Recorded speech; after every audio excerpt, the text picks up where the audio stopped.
Senhor seja glorificado. Ó Deus, nós louvamos o Senhor também, nossos dízimos, ofertas, que o Senhor as consagres, ó Deus, ao teu serviço, para o mantimento da tua casa. Nós também somos gratos a Ti pela vida que o Senhor tem nos dado, pelo fôlego de vida, pela salvação, ó Deus, em Cristo Jesus. Nós te agradecemos, ó Deus, pela preservação, pelo sustento, ó Pai, o mantimento que o Senhor tem nos dado, roupa, vestimento, suprido, ó Deus, de forma geral, todas as nossas necessidades, ó Deus. Embora, ó Deus, passamos por aflições, mas isso, ó Deus, o Senhor já tem nos preservado e até nisso o Senhor tem sido glorificado, ó Pai, em nossas vidas, porque reconhecemos a mão do Senhor nos dirigindo em todas as coisas e que em tudo, ó Pai, possamos dar graças ao Senhor por tudo que temos e em especial, Deus, pela fé em Cristo Jesus que o Senhor tem nos concedido, ó Pai. Assim nós te louvamos e adoramos o Senhor e te louvamos, ó Pai, em nome de Jesus. Amém. Vou sentar a igreja, estamos nesse momento agora nos preparando para ouvir a palavra. Está aqui nosso irmão Mateus, está aqui ministrando, o qual está ministrando a palavra do Senhor.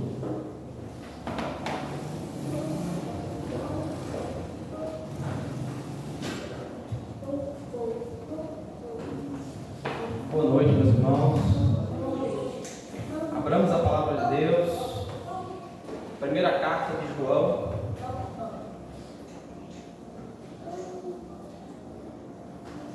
Primeira carta do apóstolo João, capítulo 3. Nós vamos ler primeiramente somente o versículo 4.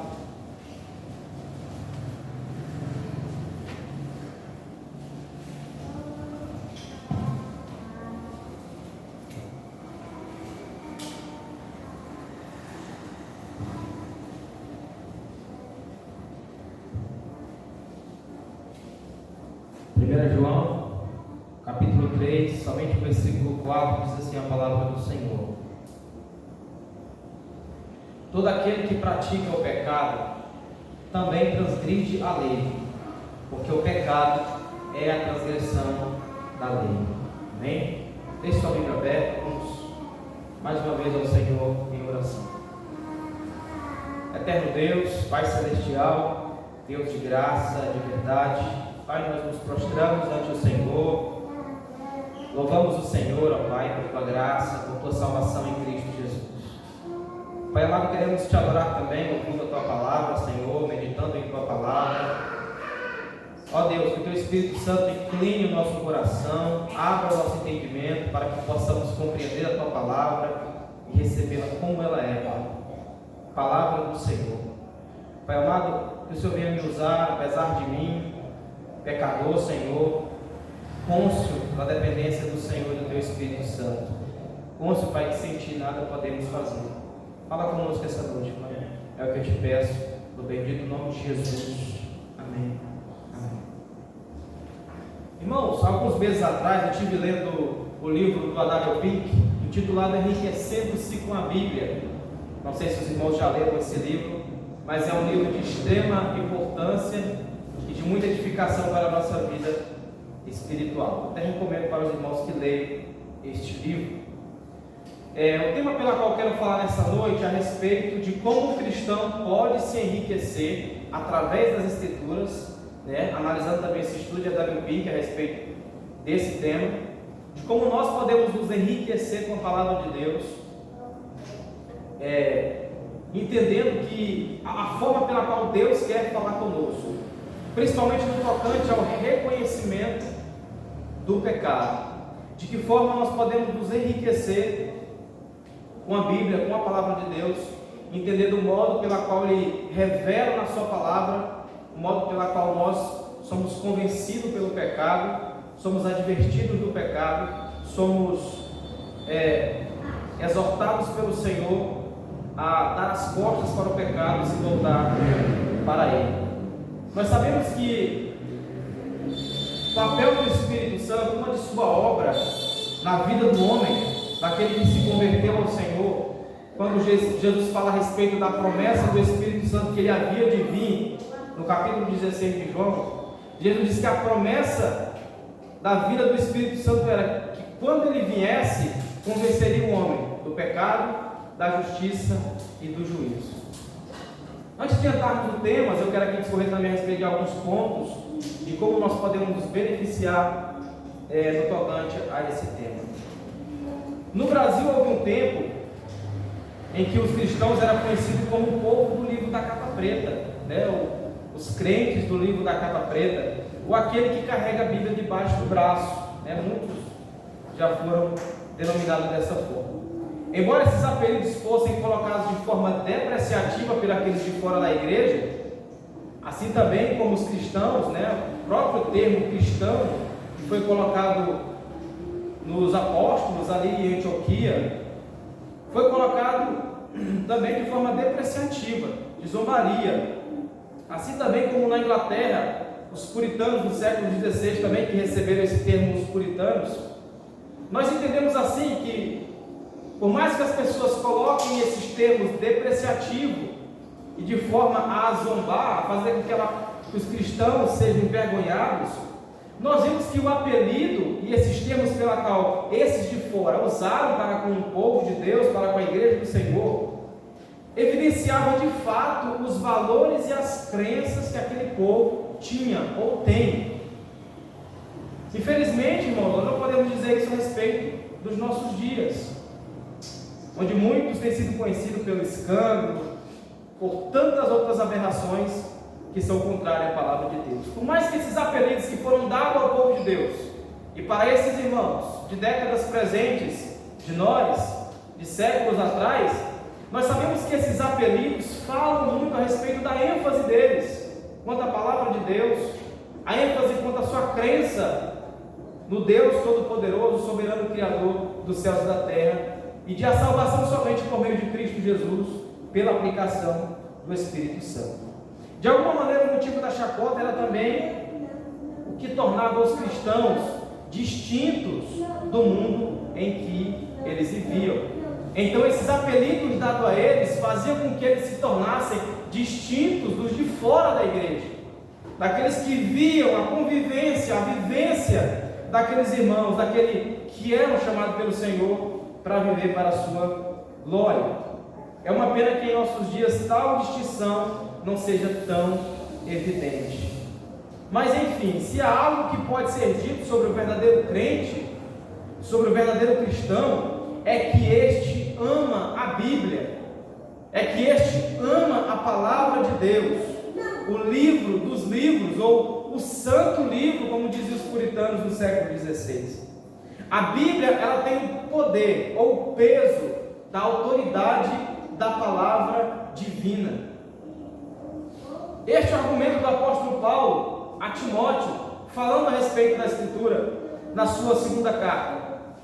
Toda a Escritura é inspirada por Deus e útil para o ensino, para a repreensão, para a correção, para a educação na justiça, a fim de que o homem de Deus seja perfeito e perfeitamente habilitado para toda boa obra. 2 Timóteo 3, versículos 16 e 17.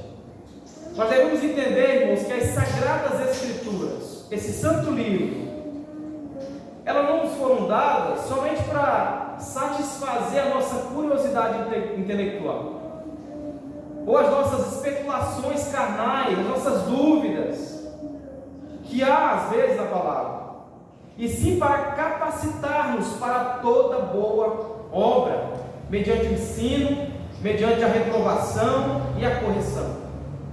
Aplicaremos isso com a ajuda, de alguns outros pontos e de alguns textos bíblicos no decorrer da mensagem. Antes disso, eu quero citar algo muito importante que Calvino fala e comenta a respeito, João Calvino fala a respeito deste texto de 2 Timóteo 3,16.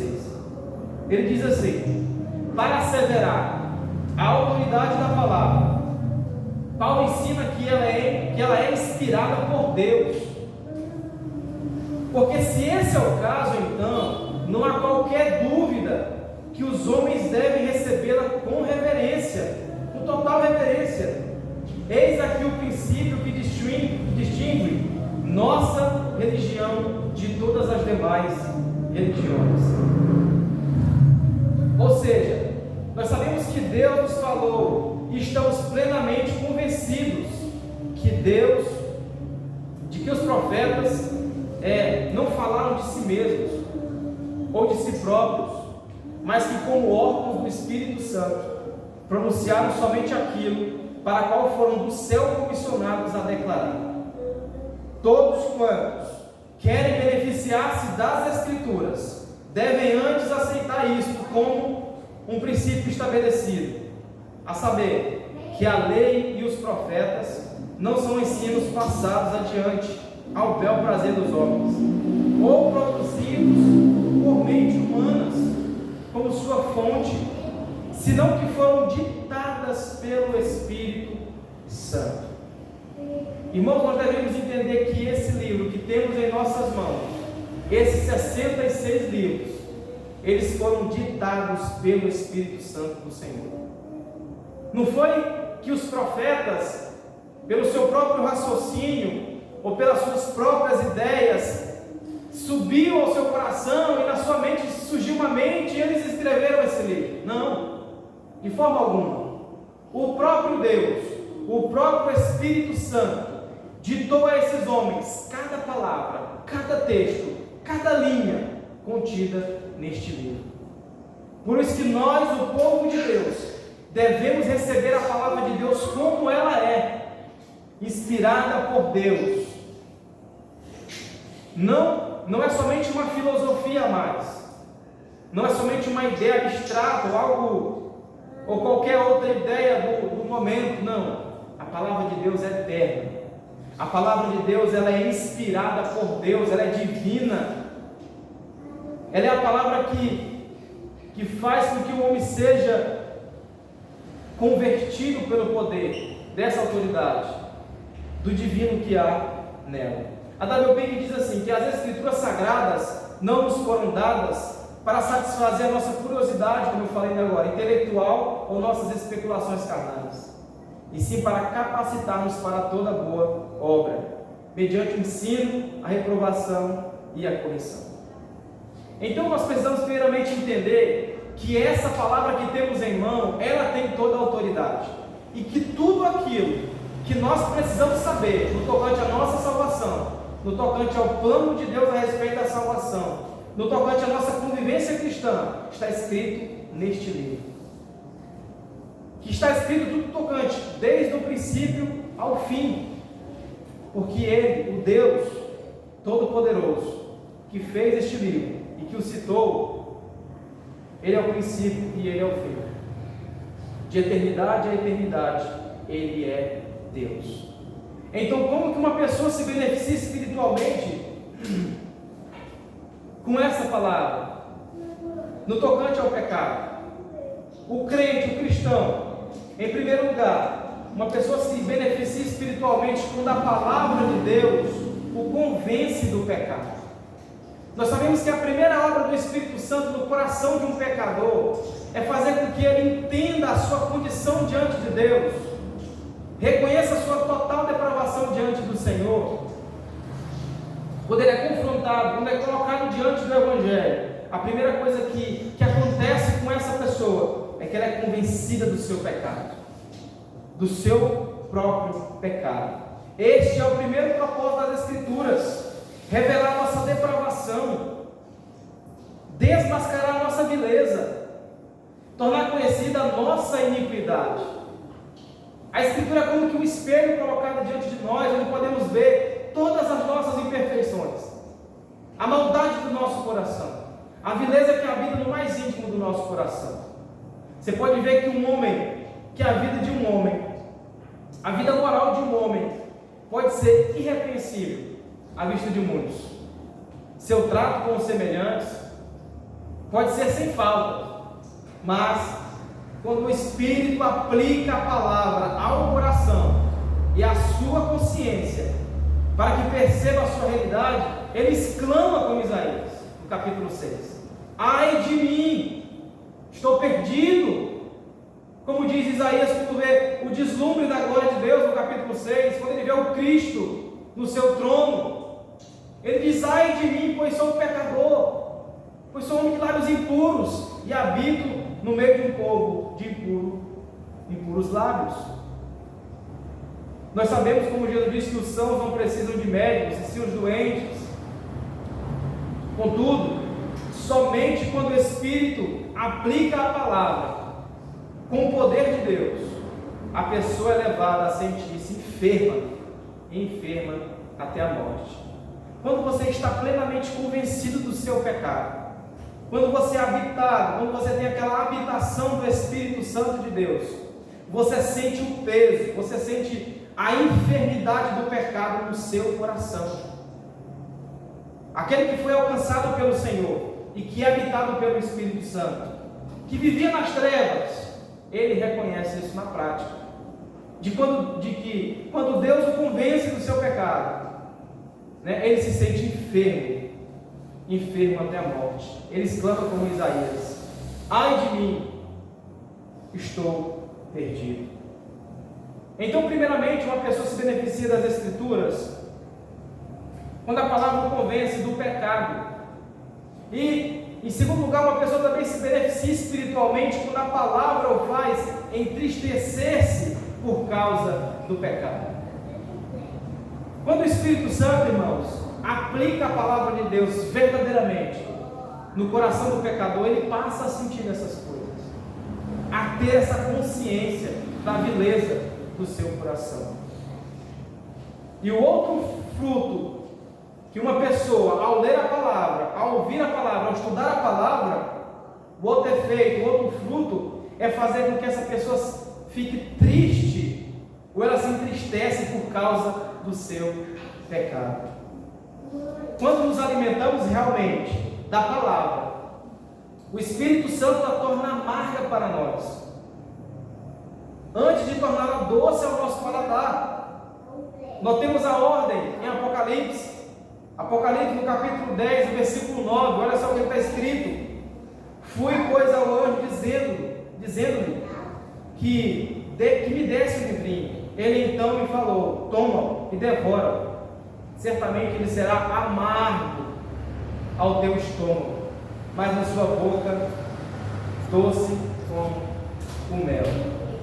Quando alguém é confrontado pela palavra, irmão, quando a palavra de Deus aplica, quando o Espírito Santo aplica a palavra no seu coração, ele se entristece por causa do seu pecado.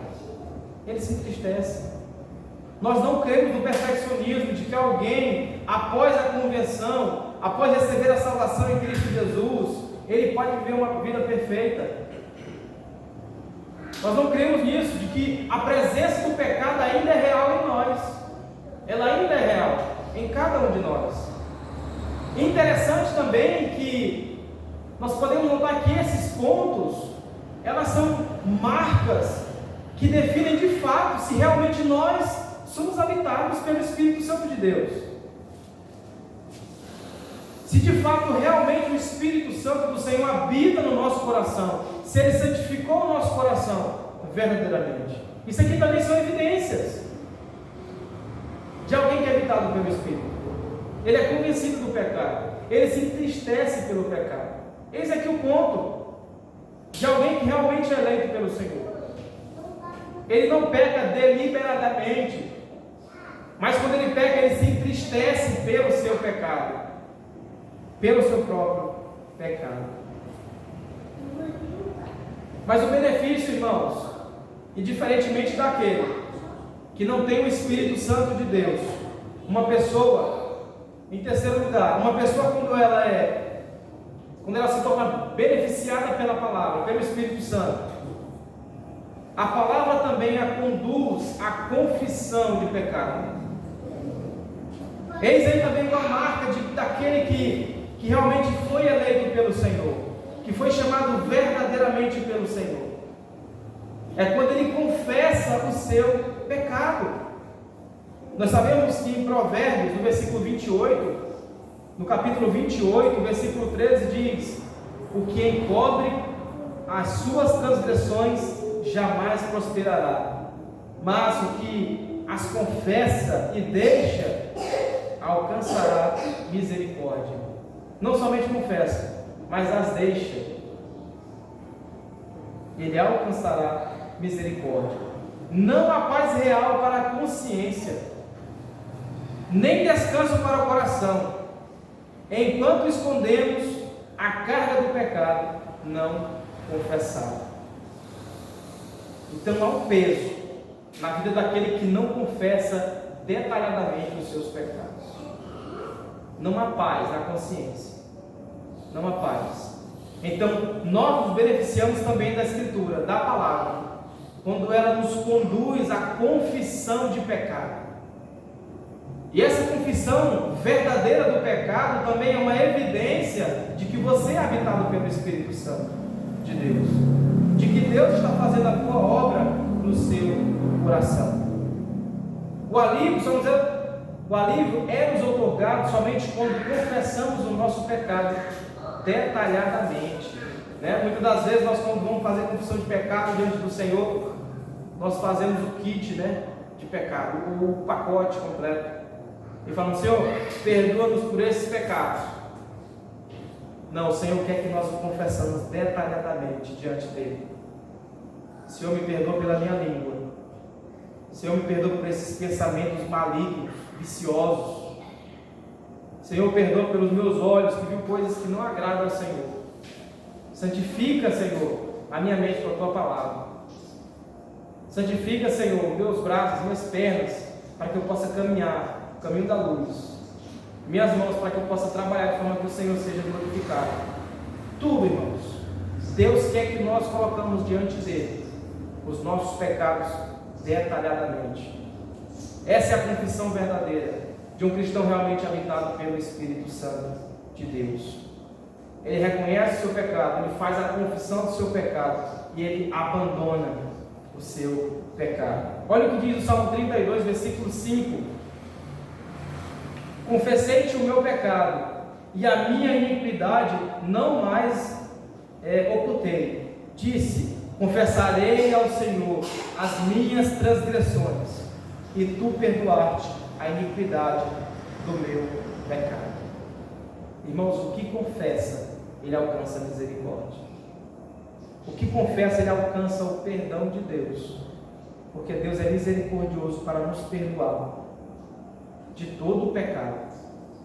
Porque quando confessamos os nossos pecados a Ele, é uma evidência de que nós não confiamos em nós mesmos, mas que a nossa confiança, que a nossa fé está depositada tão somente no Senhor Jesus. Então nós precisamos confessar os nossos pecados detalhadamente a Deus, detalhadamente. Muitas das vezes nós pecamos e passamos desapercebidos no decorrer do dia. Às vezes, quando vamos orar, deitar, muitas das vezes, irmãos, às vezes pela vergonha diante do Senhor, não colocamos diante do Senhor. Mas Deus quer ouvir da nossa boca, do nosso coração, verdadeiramente, que o confessamos a Ele todos os nossos pecados. Em quarto lugar, uma pessoa se beneficia da palavra, espiritualmente também falando, quando ela odeia profundamente o pecado. Quando ela odeia profundamente o pecado. Olhe comigo lá no Salmo 97, versículo 10. Vós que amais o Senhor, olha só o que o Senhor diz: detestai o mal, Ele guarda as almas dos seus santos, livra-os das mãos dos ímpios. Vós que amais o Senhor, detestai o mal, detestai a iniquidade, detestai as obras das trevas. Então uma pessoa, o sinal de que ela está sendo beneficiada pela palavra, pelo estudo da palavra de Deus, é de que ela está profundamente, que ela odeia profundamente o pecado. Irmão, nós não podemos, o cristão, quando ele se converte, nós, quando vemos a luz, nós declaramos guerra contra o pecado. Um cristão verdadeiro, genuíno, ele não vive de mão dada com o pecado.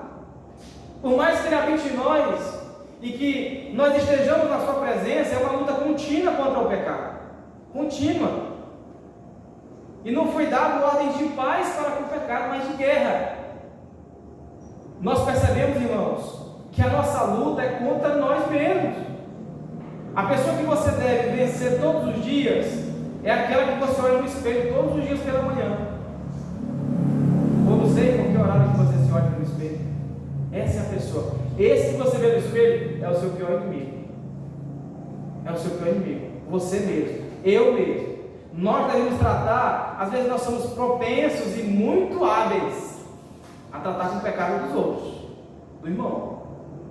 Não, pecou, né? Não, lasca a pedra, mata. Mas quando é nosso pecado, o legalista é assim, né? A diferença de piedade para o legalismo é essa. O legalista, ele só vê o pecado dos outros, só o que os outros veem de errado. Ele nunca consegue ver o próprio pecado dele. Aquele que vive em piedade, e a forma expressa da piedade é essa, de que aquele que vive piedosamente, ele reconhece o seu próprio pecado, ele vive piedosamente, humildemente diante do Senhor, porque ele conhece que a luta não é contra o irmão. Não, nós devemos encorajar uns aos outros, a Bíblia diz, no dia que se chama hoje, para que nós não sejamos levados pelo pecado, pelo engano do pecado, né? O autor aos Hebreus diz. Nós devemos nos exortar, nos encorajar uns aos outros no tocante à luta contra o pecado. É muito fácil, né? Quando o meu irmão erra, qualquer outro erra, nós temos essa deficiência de não querer olhar para nós mesmos, né? Muitas das vezes são coisas que nós já fizemos, praticamos, e o nosso pecado, o legalista, o pecado dele, ele passa a mão, ele deixa passar em branco, mas o dos outros não. O dos outros não, tem que ser excomungado, isso aí não serve mais. E não é dessa forma que o cristão que é habitado pelo Espírito Santo vive. Eles clamam como o profeta Isaías: ai de mim, do meu pecado, não do pecado do meu irmão, mas o meu próprio pecado. Eu dependo, eu preciso de perdão e da misericórdia do Senhor, continuamente. Então o Espírito Santo faz com que nós olhemos para nós mesmos, para o nosso próprio pecado. Nós não podemos amar a Deus, irmãos, sem odiar aquilo que Ele odeia. Não somente devemos evitar o mal ou o pecado, recusando-nos a continuar nele, mas também devemos declarar guerra, como eu falei, contra o mal, voltando-nos contra ele com indignação íntima. Com indignação. Há uma guerra sendo travada. Há uma guerra. Né? Eu não estou falando de guerra espiritual, né? Como os neopentecostais creem, vários outros com suas ideias de espada. Não, estou falando da guerra do pecado em nosso coração, da luta travada que nós temos diariamente contra o pecado. Então, um dos frutos que é gerado no nosso coração é quando odiamos o pecado. Edward Reiner, ele diz assim a respeito disso: enquanto não odiarmos o pecado, não poderemos mortificá-lo. Ninguém clamará contra o pecado como os judeus clamaram contra o Cristo. Crucificam, enquanto não abominar realmente o pecado como Cristo foi abominado. Olha só o exemplo que ele usa. Assim como aqueles que clamavam por que Cristo seja crucificado, assim nós devemos clamar contra o nosso pecado, para que ele seja crucificado em nosso coração, mortificado em nosso coração. Mortificado em nosso coração. Irmãos, e é dificilmente um cristão que não lê a palavra. Isso aqui é o fruto de alguém que lê e estuda a palavra. É evidente que um cristão que não lê a palavra, não estuda, não ouve a palavra, dificilmente ele vai vencer o pecado. Dificilmente. A palavra nos habilita para a boa obra, como Paulo diz.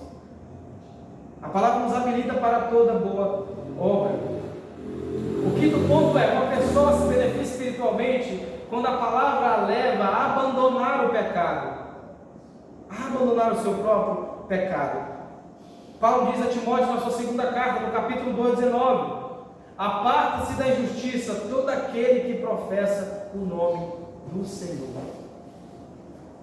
Aparta-se do pecado.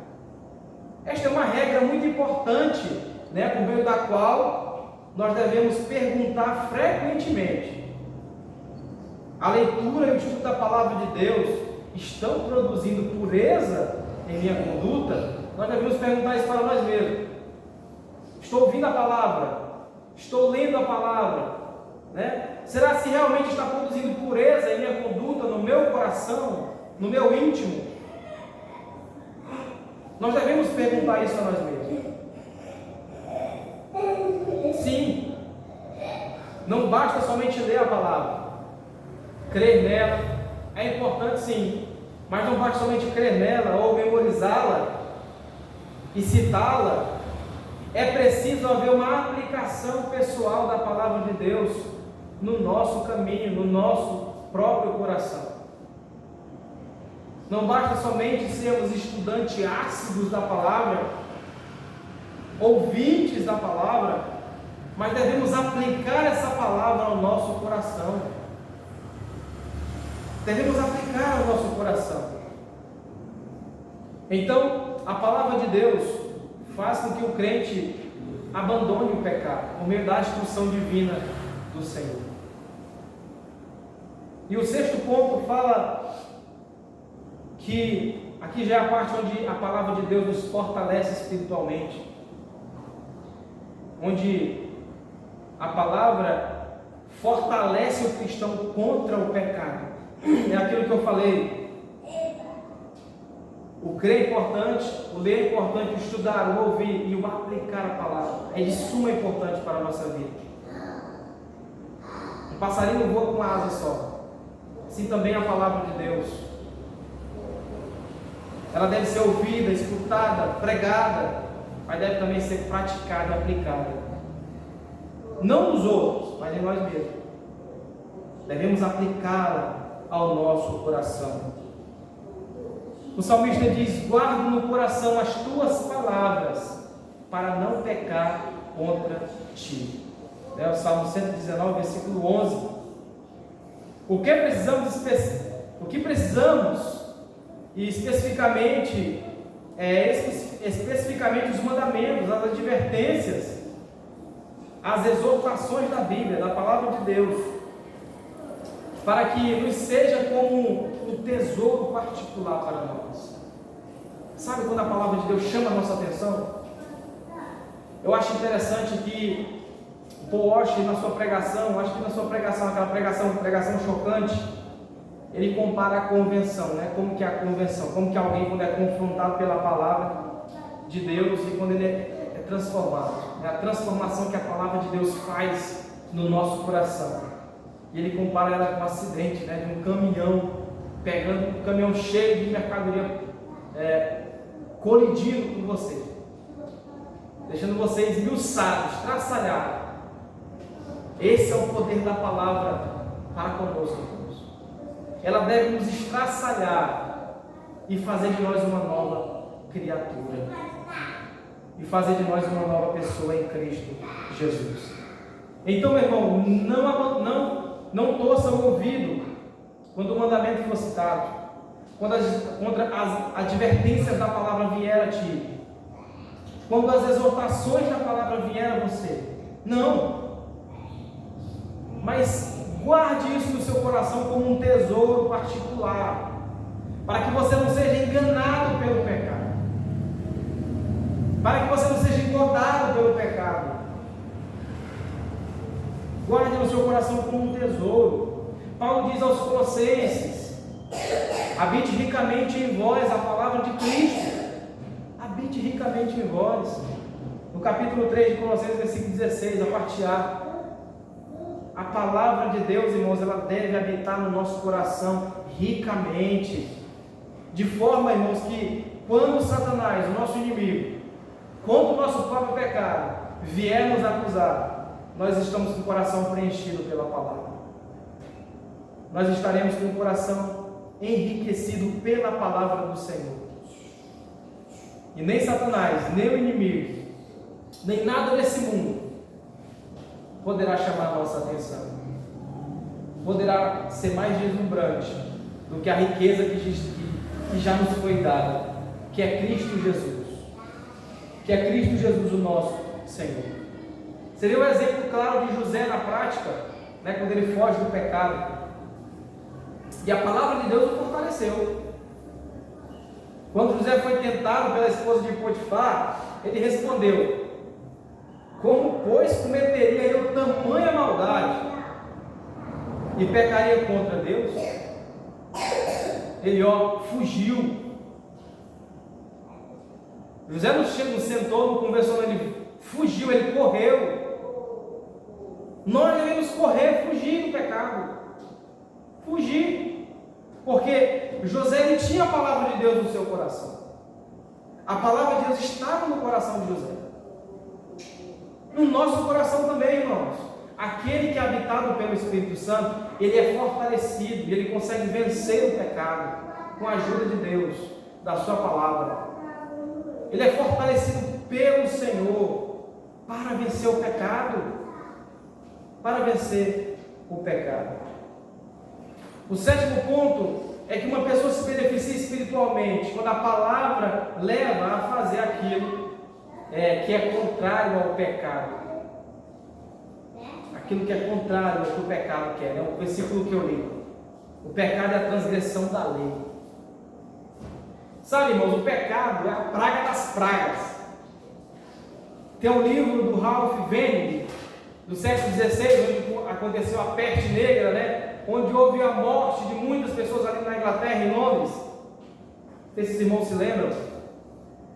Onde famílias inteiras, você ia em casas e famílias inteiras foram mortas por essa peste, né? No século XVI. Foi uma praga. E Ralph Vaughan vivia nesses dias. E ele aproveitou o tema, né, dessa pestilência, olhando para isso que estava acontecendo. A população caiu demais no século XVI em Londres.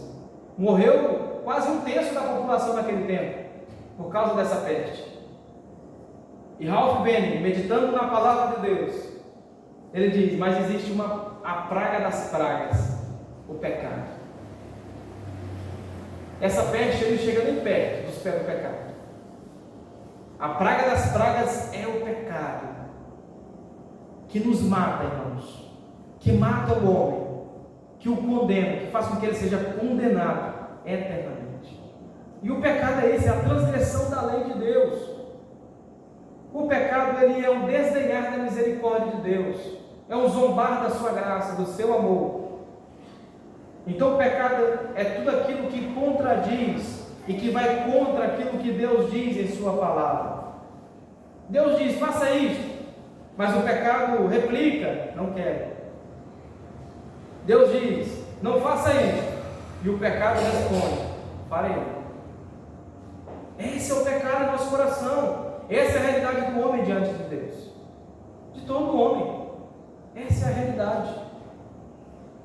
Assim, o pecado é rebeldia contra Deus e a determinação de servirmos o nosso próprio caminho. Então, o pecado ele é rebeldia contra o próprio Deus, porque o pecado ele é contra o caráter de Deus, contra a sua essência, que é pura, que é santa.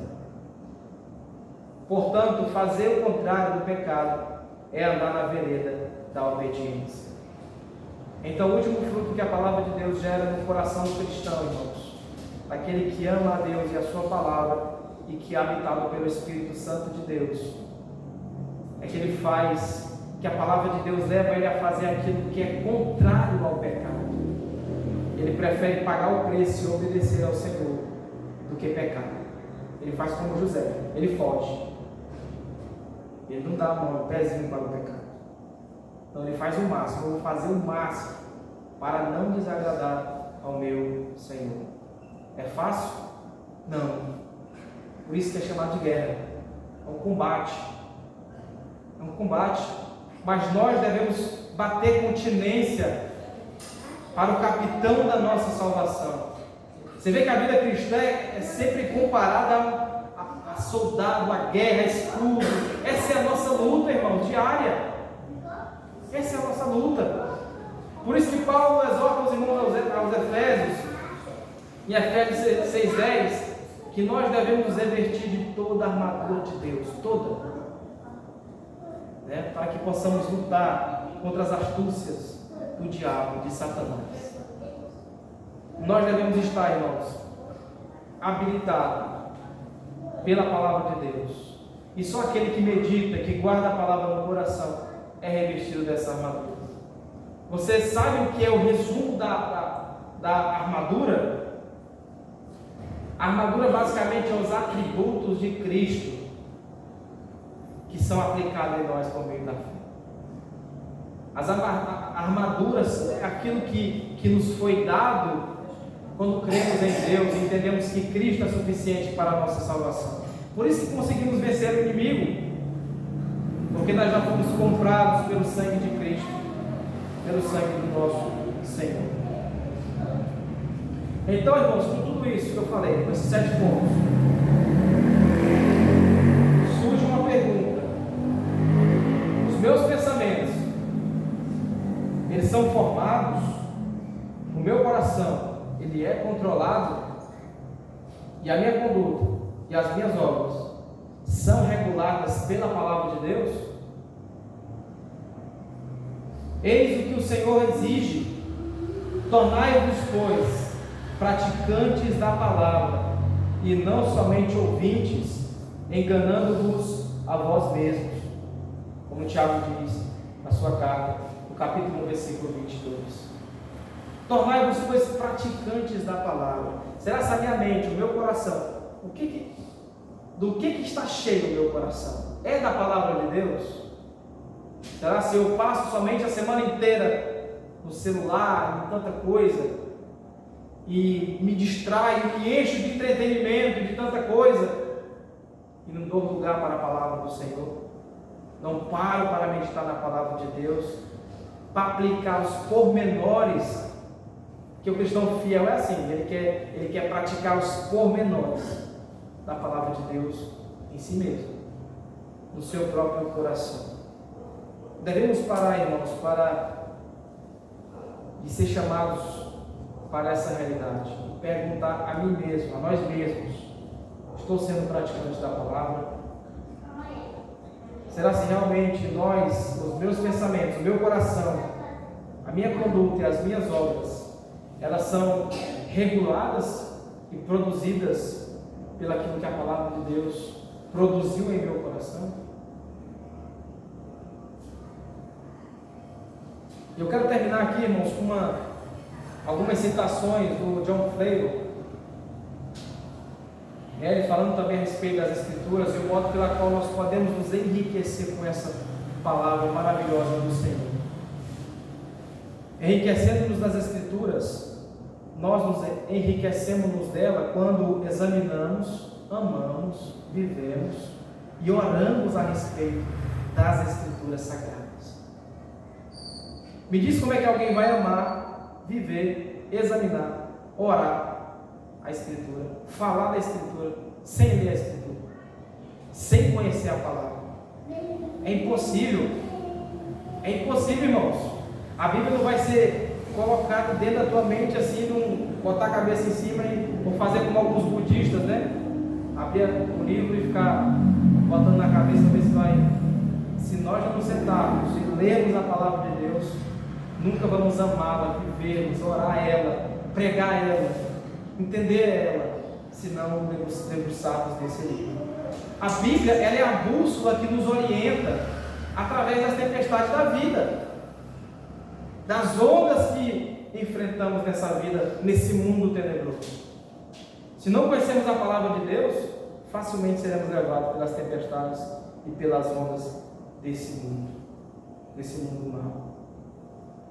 A Escritura é o espelho pela qual nos vestimos, é a regra pela qual agimos, é a água com a qual nos lavamos, é o fogo que aquece o nosso coração, a comida que nos alimenta.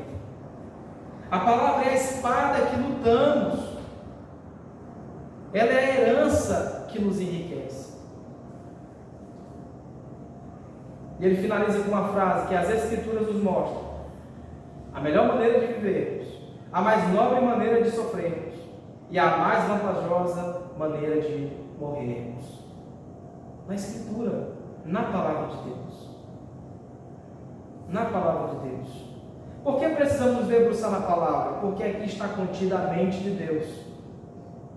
A vontade de Deus está contida nesse glorioso livro, né? Muitos jovens me perguntam: Mateus, qual é a vontade de Deus para a minha vida? Está na palavra. A vontade de Deus para nós está na palavra do Senhor. Aqui está contida a vontade do Senhor para as nossas vidas. Muitos não entendem a vontade de Deus, eu não entendo o propósito de Deus, eu não entendo Deus. Sem ler a palavra você não vai entender. Eu acho que um cristão que não lê a palavra, ele está doente. Ele está doente, ele está enfermo. Uma alma que não lê a Bíblia, a palavra, é uma alma enferma. Aquele que não tem mais prazer, que acha chato a palavra, ele está enfermo, a sua alma está enferma.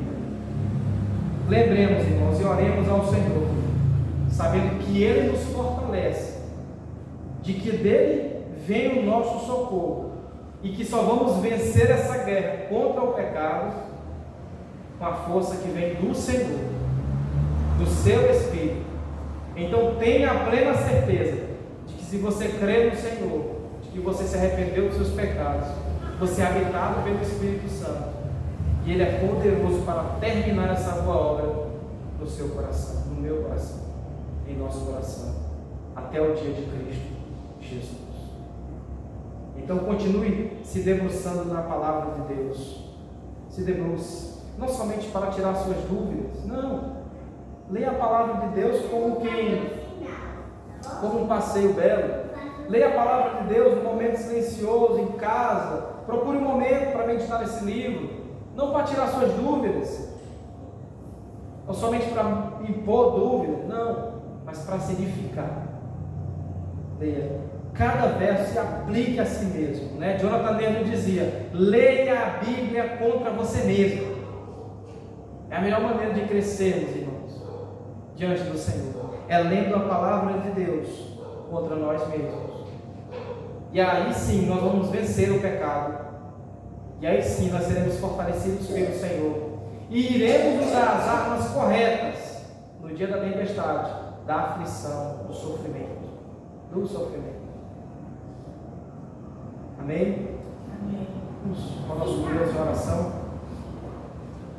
Soberano Deus, eterno Pai, Senhor, eu te dou graças, ó Deus, por tua misericórdia, pelo teu amor para conosco, mesmo sendo indignos, ó Pai, de tão grande salvação, de tal graça, Senhor, mas apesar de nós, ó Pai, apesar dos nossos pecados, o Senhor nos amou, o Senhor nos resgatou, o Senhor nos deu vida, ó Senhor.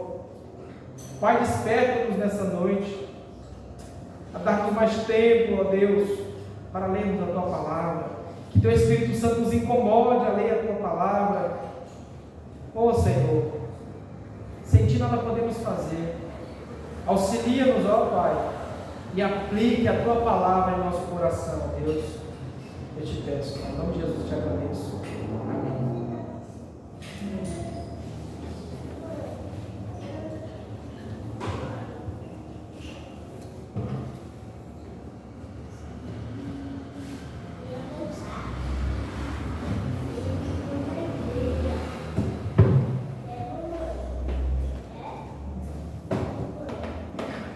Irmãos, a palavra que nós acabamos de ouvir, ela é de extrema importância